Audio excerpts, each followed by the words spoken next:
Hey guys, Strictly Merkin here, and I have a brand new video for you guys. And in this video, I'm going to be talking about the top 5 things Black Ops 3 did right, in my opinion. I know people could have mixed opinions about this, so let's just get straight into the first one, and that is sniping. Sniping in Black Ops 3 is probably the best game to get feeds and quad feeds and 5-man ons just because of how the movement system works and how the spawns work. Now, it may not be fun for on the receiving end, but when you're dishing out that sort of damage, it is so satisfying to hit that. And in Black Ops 2, I know like people might say Black Ops 2 or MW3 was the best, but personally, I think that Black Ops 3 is the best game to hit feeds and stuff, because I know on console there is actually no aim assist, so if you do hit a quad feed or a 5-man on or anything crazy, it's a lot more satisfying. So in Black Ops 3, I would have to give the sniping award to Black Ops 3. Number 2 is the winner circle. At first I wasn't really fond of it because it just extended the wait time, but after a while it kind of grew on me, and especially when people are like shit talking you in lobbies and saying you're terrible and you end up beating them, and then you get to do all these cool gestures like the gun motion where you shoot them, like you air shoot them. I think that's pretty cool.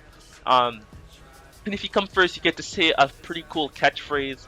My favorite one is the Firebrick one. It's called On Fire. I might play it now so you guys can hear. You were on fire, and I'm being literal here. You were on fire, and I'm being literal here. But yeah, that's number 2. Number 3 is I like the way the guns play in Black Ops 3. I know some people in Black Ops 2 that loved that game might differ, but in Black Ops 2, there is literally crutch perks and guns you had to use in order to do well. Now, some people may disagree. I played on PS3, so it may be different for you. So on PS3, this is how pretty much a typical class setup went.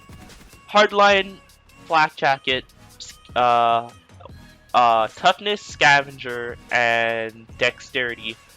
Your gun of choice, which is probably the AN94 or the SCAR H with stock and suppressor. That's pretty much how it went on the PS3 side, and I think a lot of you guys can agree. In the Black Ops 3, I'd say I'm willing to bet that the only crutch perk you need is probably Afterburner, and that's pretty much it. You don't have to run Scavenger, you can pick up people's weapons, you don't have to use Tactical Mask if people aren't spamming stuns, you don't have to use Awareness because, you know, I think, in my opinion, sound whoring in this game is a bit underwhelming. I mean, unless you're playing at max volume. It's not like Black Ops 2 or MW3 or anything like that where you can sound whore people so hard. You don't really need, what is it, Dead Silence. I mean, you don't really need Cold-Blooded. I mean, there's so many crutch perks you don't need to use that you think you would need to use, but you actually don't. Now, in my classes, I keep my classes relatively the same.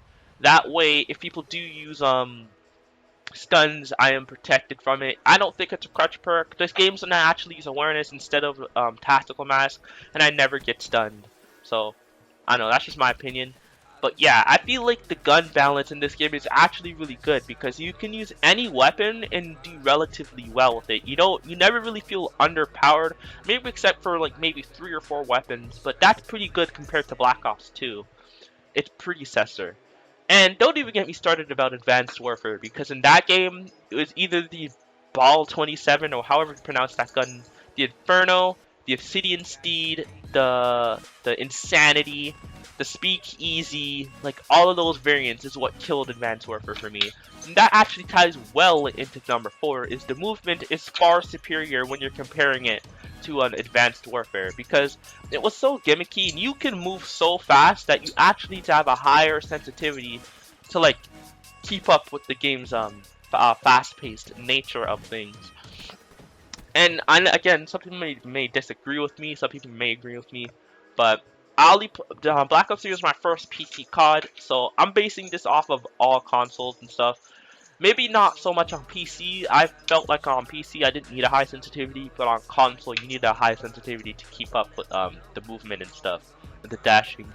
And number 5 for the last one goes to the DLC maps. I feel like the DLC maps, I feel like there's no bad DLC map. Like, you never can see anyone complaining that, oh, this map came up, I don't feel like playing this.